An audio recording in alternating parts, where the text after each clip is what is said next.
Hello everyone. जैसे कि आपको पता है हम यूपी ट्रिपल एस सी पेट की रिवीजन क्लासेस कर रहे हैं। ठीक है।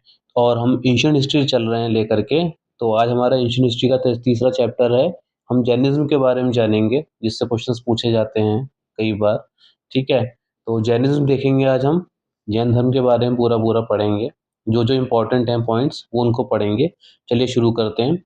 जैसे जैन धर्म के संस्थापक पूछा जाए तो जैन धर्म का संस्थापक कौन था? तो जैन धर्म के जो संस्थापक थे आपके वो थे ऋषभ देव। कौन थे? ऋषभ देव। ठीक है।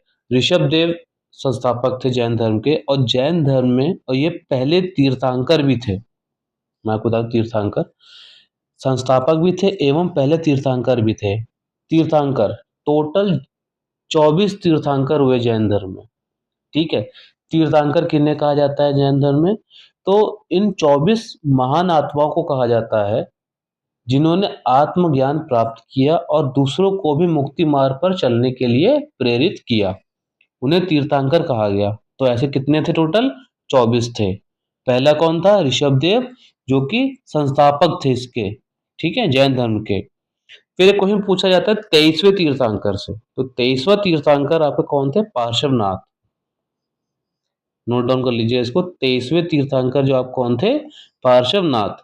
पार्श्वनाथ के पिता का नाम क्या था? अश्वसेन। पार्श्वनाथ के पिता का क्या नाम था? अश्वसेन। और ये कौन से वंश के राजा थे? ये इक्ष्वाकु वंश के राजा थे। इक्ष्वाकु वंशीय राजा थे जो कि काशी में थे। ठीक है। काशी के इक्ष्वाकु वंश के राजा थे ये। ठीक है। इन्होंने 4 तरह की शिक्षाएं दी। हिंसा ना करना, सदा सत्य बोलना, चोरी ना करना और संपत्ति ना रखना। ठीक है। किसने दी? पार्श्वनाथ ने। इनके पिता का क्या नाम था? अश्वसेन। ठीक। अब मोस्ट इंपॉर्टेंट टॉपिक जो है हमारा इसमें 24वें तीर्थंकर। टोटल कितने तीर्थंकर हुए? 24 तीर्थंकर हुए। तो 24वां तीर्थंकर हमारा 24वें तीर्थंकर हमारे आखिरी तीर्थंकर कौन थे? महावीर स्वामी। बहुत सारे क्वेश्चन महावीर स्वामी जी से पूछे जाते हैं। ठीक है। अब पढ़ते हैं इनके बारे में, महावीर स्वामी जी के बारे में। इसी से रिलेटेड पहला भी क्वेश्चन आपका पिछले साल आया था, जिन। अभी पढ़ाएंगे उसको, ध्यान दीजिएगा। महावीर स्वामी के बारे में पढ़ते हैं अभी। जन्म, महावीर स्वामी का जन्म कब हुआ? 540 ईसा पूर्व कुंडल ग्राम वैशाली में हुआ। और वैशाली कहाँ है? बिहार में। वैशाली कहाँ है? बिहार में। पिता सिद्धार्थ नाम था उनका, जो कि जात्रक कुल के थे। ध्यान दीजिएगा। इनके पिता का क्या नाम था? सिद्धार्थ, जो कि जात्रक कुल के थे। ठीक है। और अश्वसेन किसके पिता का नाम था? पार्श्वनाथ के, जो कि 23वें तीर्थंकर थे। ठीक है। 24वें तीर्थंकर महावीर स्वामी। उनके पिता का नाम सिद्धार्थ, जो कि जातक कुल के थे। ठीक है। माता का नाम त्रिशिला। और ये किसकी बहन थी? चेटक की बहन थी। महावीर स्वामी की पत्नी का नाम यशोदा। महावीर स्वामी की पत्नी का नाम यशोदा था। ठीक है। पुत्री का नाम अनुजा प्रियदर्शनी। महावीर स्वामी की पुत्री का नाम अनुजा प्रियदर्शनी। ये कुछ ऐसे वन वर्ड हैं आपके, जो कई बार क्वेश्चंस में पूछे जाते हैं। डायरेक्टली पूछ लिया जाता है कि महावीर स्वामी के पिताजी का क्या नाम था? सिद्धार्थ नाम था। माता का नाम क्या था? त्रिशला नाम था। पत्नी का क्या नाम था? यशोदा नाम था। पुत्री का नाम क्या था? अनुजा प्रियदर्शनी नाम था उनका। अब महावीर स्वामी, अगर मैं बस आपसे पूछूं कि महावीर स्वामी के बचपन का क्या नाम क्या था? महावीर स्वामी के बचपन का नाम क्या था? तो महावीर स्वामी के बचपन का नाम का वर्धमान था। ठीक है। बड़ा भाई का नाम क्या था? नंदी वर्धन। बड़े भाई का नाम क्या था? नंदी वर्धन। ठीक है। अब इंपॉर्टेंट चीज, महावीर स्वामी जी को ज्ञान की प्राप्ति कहाँ हुई थी? तो महावीर स्वामी को ज्ञान की प्राप्ति जृंभिक के निकट ऋजुपालिका नदी के तट पर साल वृक्ष के नीचे हुई थी। याद रखिएगा, कौन सी नदी थी? ऋजुपालिका नदी थी। वृक्ष कौन था? साल वृक्ष। ठीक है। कहाँ हुआ था? जृंभिक के निकट। जृंभिक के निकट ऋजुपालिका नदी के तट पर साल वृक्ष के नीचे हुई थी। ठीक है। अब इनका प्रथम अनुयायी कौन था? जमिल नाम था, जो कि इनका दामाद था। पुत्री कौन थी? अनुजा प्रियदर्शनी के पति जमिल, दामाद जो थे इनके, वो इनके प्रथम अनुयायी थे और इनको ज्ञान की प्राप्ति कहाँ हुई थी? जृंबक के निकट ऋजुपालिका नदी के तट पर साल वृक्ष के नीचे इनको ज्ञान की प्राप्ति हुई थी। ठीक है? जब इनको ज्ञान की प्राप्ति हुई, उसके बाद इनको जो है, इनको 3 नाम से जाना जाने लगा। एक था जिन, अर्हत और निग्रांत। ठीक है? जिन का मतलब विजेता। ये क्वेश्चन पिछले साल पेपर में पूछा गया था। तो इनका मीनिंग ध्यान रखिएगा। हो सकता है इस बार भी पूछ लिया जाए। इस बार जिन ना पूछ के अर्हत पूछ लिया जाए या निग्रंथ पूछ लिया जाए। ठीक है? तो अर्हत का मतलब क्या होता है? पूज्य। निग्रंथ का मतलब होता है बंधनहीन। ठीक है? प्रथम जैन भिक्षुणी कौन थी? दधिवाहन की पुत्री चंपा। जैन भिक्षुणी की बात हो रही है। ठीक है? प्रथम जैन भिक्षुणी कौन थी? दधिवाहन की पुत्री चंपा। ठीक है? अब महावीर स्वामी ने आध्यात्मिक विचार कहाँ से लिए? महावीर स्वामी ने आध्यात्मिक विचार कहाँ से लिए? सांख्य दर्शन से लिए थे, कपिल मुनि। ये मैंने आपको पढ़ाया था। वैदिक जो लिटरेचर आपको पढ़ा था, वैदिक चैप्टर पढ़ा था, वैदिक काल, उसमें मैंने आपको बताया था ना, सांख्य दर्शन किसने लिखा है? कपिल मुनि ने लिखा है। तो इन्होंने महावीर स्वामी ने आध्यात्मिक विचार कहाँ से लिए हैं? सांख्य दर्शन से लिए, कपिल मुनि के। ठीक है?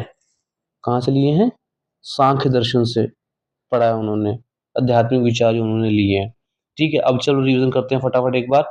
महावीर स्वामी कौन से नंबर का तीर्थंकर थे? 24वें तीर्थंकर थे। ठीक है? जन्म इनका कहाँ हुआ था? 540 ईसा पूर्व, कुंडलग्राम, वैशाली, जो कि कहाँ है इस समय प्रेजेंट? बिहार में है। पिता का नाम सिद्धार्थ और ये जातक कुल के थे। माता का नाम त्रिशला, चेटक की बहन थी ये। पत्नी का नाम क्या था? यशोदा। पत्नी का नाम यशोदा। पुत्री का नाम अनुजा प्रियदर्शनी। पुत्री का नाम अनुजा प्रियदर्शनी। इनका बचपन का नाम क्या था? वर्धमान। बड़े भाई का नाम क्या था? नंदीवर्धन।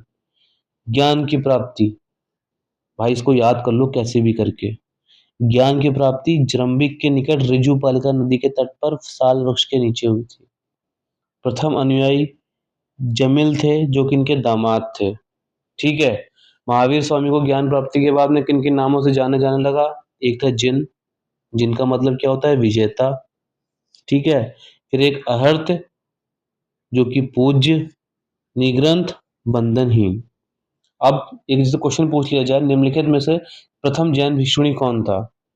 भाई मैंने लिख रखा है ना, इसको इसको याद करो। प्रथम जैन भिक्षुणी निम्नलिखित में से कौन सी थी? तो आपको बिना सोचे समझे सीधे लगा देना है, दधिवाहन की पुत्री चंपा।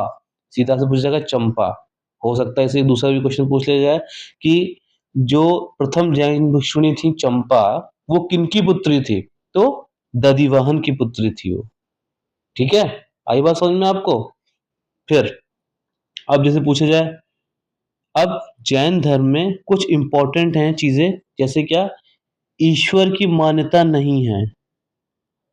निम्नलिखित में से ऐसे क्वेश्चन पूछ जाए, निम्नलिखित में से कौन सा पॉइंट जैन धर्म को बिलोंग नहीं करता है? ईश्वर की मान्यता नहीं है, ये करता है। आत्मा की मान्यता है उसमें, ये लोग आत्मा को मानते हैं, सोल को मानते हैं, लेकिन ईश्वर को नहीं मानते। ठीक है? पुनर्जन्म एवं कर्म वेद में विश्वास करते हैं। पुनर्जन्म और कर्म वेद में विश्वास करते हैं। ठीक है? तीनों पॉइंट फिर से। ईश्वर की मान्यता नहीं है, आत्मा की मान्यता है, पुनर्जन्म एवं कर्मवाद में विश्वास करते हैं। ठीक है? जैन धर्म, जैन धर्म जो है आपका दो पार्ट में डिवाइडेड है। एक है श्वेतांबर, एक है दिगंबर। आई बात समझ में? एक है श्वेतांबर, एक है दिगंबर। ठीक? श्वेतांबर कौन हुए? सफेद वस्त्र पहने जाने वाले, स्थूल भद्र के शिष्य। ठीक है? और एक दिगंबर, जो नग्न रहने वाले, यह है भद्रबाहु के शिष्य। ठीक है? दिगंबर हुआ क्या था?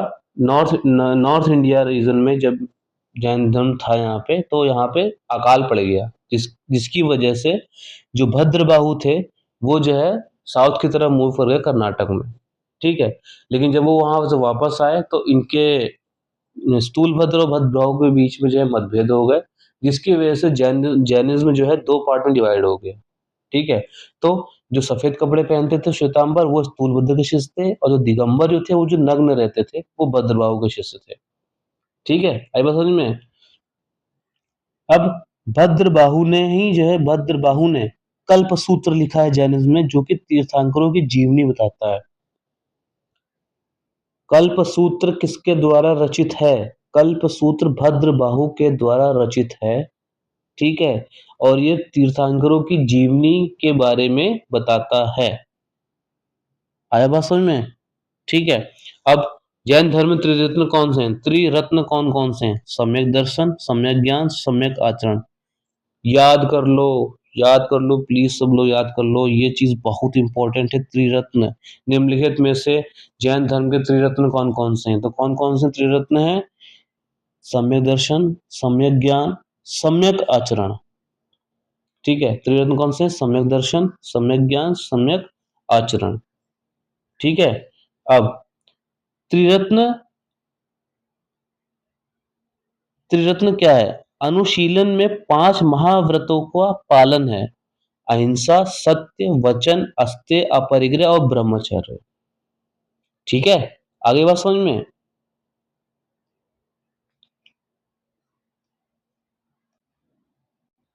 अब आगे देखते हैं, जैसे जैन धर्म में टोटल कितनी संगीतियां हुई? ठीक है, टोटल जैन धर्म में 2 संगीतियां हुई, याद रखिएगा। एक पाटलिपुत्र में, दूसरी वल्लभी में, गुजरात में जो वल्लभी पड़ता है वहां। ठीक है, पहली कहाँ हुई? पाटलिपुत्र।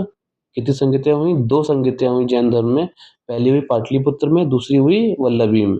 ठीक है, फिर अब आपसे पूछा जाए जैसे कि ये जो तीर्थंकर थे उनके चिन्ह कौन कौन से थे? ये याद कर लीजिएगा, एक बार नहीं कम से कम 2-3 बार इस चीज पे नजर घुमाइएगा। जैसे जैसे मैं बोलता जाऊं वैसे वैसे इसको सुनते रहिए ध्यान से, और नोट डाउन कर लीजिए कहीं पे, वरना टेलीग्राम पे मैं ये डाल दूंगा अपना। ठीक है, जो भी नोट्स मैंने बनाए, जो भी नोट्स हैं इस चीज के रिटर्न में आपको मिल जाएंगे टेलीग्राम पे। डिस्क्रिप्शन बॉक्स में लिंक में दे रखा है, डिस्क्रिप्शन में लिंक दे रखा है, टेलीग्राम चैनल ज्वाइन कर लीजिए, वहां आपको नोट्स मिल जाएंगे ये। ठीक है, और चैनल को सब्सक्राइब कर लीजिए, शेयर कर लीजिए, लाइक कर दीजिए अगर आपको पसंद आता है तो। ठीक है, चलिए आगे कंटिन्यू करते हैं। मैसूर, हाँ हमें पढ़ते तीर्थंकर के चिन्ह कौन कौन से हैं? ऋषभदेव सांड, अजितनाथ हाथी, संभवनाथ घोड़ा, पार्श्व स्वास्तिक, शांति के हिरण, अरनाथ के मीन, नामीनाथ के नीलकमल, अरिष्टनेमि के शंख, पार्श्व के सर्प, और महावीर के सिंह। ये मैच द फॉलोइंग में आ जाएगा। ठीक है, मैच द फॉलोइंग में भी आ सकता है और डायरेक्ट भी आपसे पूछ सकता है। तो ये मत सोचिए कि इम्पोर्टेंट नहीं है, ये इम्पोर्टेंट है, यूपी के पेपर में इम्पोर्टेंट है ये। ठीक है, फिर चाहे वो यूपी ट्रिपल एससी का पेपर हो या तो आप यूपी पीसीएस का पेपर में भी देख लीजिएगा, ये मैच द फॉलोइंग में आ जाते हैं कई बार। ठीक है, तो ऋषभदेव के कौन क्या चिन्ह थे? सांड, अजितनाथ के हाथी, संभवनाथ के घोड़ा, पांशर के स्वास्तिक, शांति के हिरण, अरनाथ के मीन, नामीनाथ के नीलकमल, अरिष्टनेमि के शंख, पार्श्वनाथ के सर्प और महावीर के सिंह।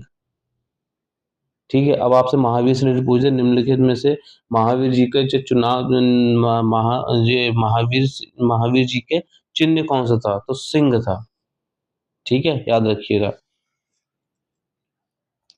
मैसूर के गंग वंश के मंत्री चामुंड के प्रोत्साहन से कर्नाटक के श्रवणबेलगोला में विशाल बाहुबली की मूर्ति, गोमतेश्वर की मूर्ति निर्माण हुआ है, जो कि गोमतेश्वर जो मूर्ति है वो कायोत्सर्ग मुद्रा में है।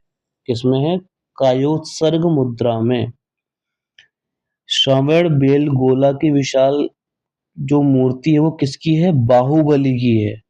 किसकी है? बाहुबली। गोमतेश्वर की मूर्ति है, ठीक है। अब सबसे ज़्यादा जो क्वेश्चन पूछा गया है ये पॉइंट है, ये वाला जो पॉइंट है आपका खजुराहो का, ये इम्पोर्टेंट पॉइंट है। खजुराहो में जो जितने भी जैन मंदिर हैं उनका जो निर्माण किसने कराया है? चंदेल शासकों ने कराया है। रट लीजिए, नोट डाउन कर लीजिए, सीधा-सीधा क्वेश्चन आ जाता है, एकदम डायरेक्ट क्वेश्चन आता है और आप गलत कर देते तो 1 नंबर तुरंत काट के ले जाता है आपके। जैसे निम्नलिखित में से खजुराहो के जैन मंदिरों का निर्माण किसने कराया है? तो खजुराहो के जैन मंदिरों का निर्माण किसने कराया? चंदेल शासकों ने कराया था, ठीक है। अब महावीर की मृत्यु यानी निर्माण जो है उन्होंने कब लिया? 468 468 ईसा पूर्व बिहार के पावापुरी राजगीर में, ठीक है। कहाँ लिया उन्होंने? बिहार के पावापुरी, जो कि राजगीर में पड़ता है, ठीक है। वहाँ महावीर स्वामी ने निर्माण लिया, ठीक है। मतलब महावीर स्वामी की मृत्यु हुई बिहार के पावापुरी में, राजगीर में, ठीक है। उस समय राजा कौन थे? मल्ल राजा स्त्रतिपाल। उस समय के राजा कौन थे? मल्ल राजा थे जो कि स्त्रतिपाल थे, ठीक है। इतने पॉइंट्स हैं ये आपके मोस्ट इंपॉर्टेंट पॉइंट हैं और इन इन पॉइंट्स को जो है ध्यान रखिएगा, जो मैंने आपको बताया है ये पॉइंट अधिकतर पेपर में जो है पूछे जाते हैं। तो ठीक है, इन चीज़ को रिवाइज़ कीजिएगा और ये शेयर कर दूँगा मैं नोट्स अपने टेलीग्राम पे, इनको देख लीजिएगा, रिवाइज़ कर लीजिएगा बार-बार यहीं से और साथ में टेस्ट सीरीज़ ज़रूर लगाइए। कोई भी एक टेस्ट पेपर ले लीजिए, किसी भी पब्लिकेशन का ले लीजिए या तो ऑनलाइन किसी का देख लीजिए, उनके पे टेस्ट पेपर लगाइए, प्रीवियस ईयर पेपर लगाइए, आपको यहाँ से क्वेश्चन ज़रूर देखने को मिलेंगे, ठीक है? ये श्योर है, आपको पेपर ज़रूर देखने को मिलेगा यहाँ से। जितना मैं जो कहता जा रहा हूँ, वो चीज़ें करिए। मैं बहुत ज़्यादा डीप में नहीं पढ़ा रहा हूँ, एकदम रिवीजन क्लासेस लेके चल रहा हूँ आराम से, ठीक है? और 100% आपका सिलेबस पूरा हो जाएगा जीएस का, जितना भी सिलेबस है जीएस का, यूपी पेट का, आपका पूरा हो जाएगा, जल्द ही हो जाएगा पूरा, ठीक है? और इनको रिवाइज़ करते हैं टाइम टू टाइम, क्योंकि मैं इतना डीप में लेके नहीं चल रहा हूँ कि हाँ, आपको टाइम ही नहीं मिल रहा है रिवीजन करने का। ये बहुत ज़्यादा मेरी वीडियोज़ मैक्सिमम आधे घंटे की होती हैं, उससे ऊपर की मेरी कोई वीडियो नहीं होगी और सब रिवाइज़ हो जाएगा 10 से 15 मिनट के अंदर ही, जितनी भी चीज़ें हैं। तो लाइक करिए, शेयर कीजिए, सब्सक्राइब करिए मेरे चैनल को, ठीक है? थैंक यू सो मच, जल्दी ही मिलते हैं अगली वीडियो में।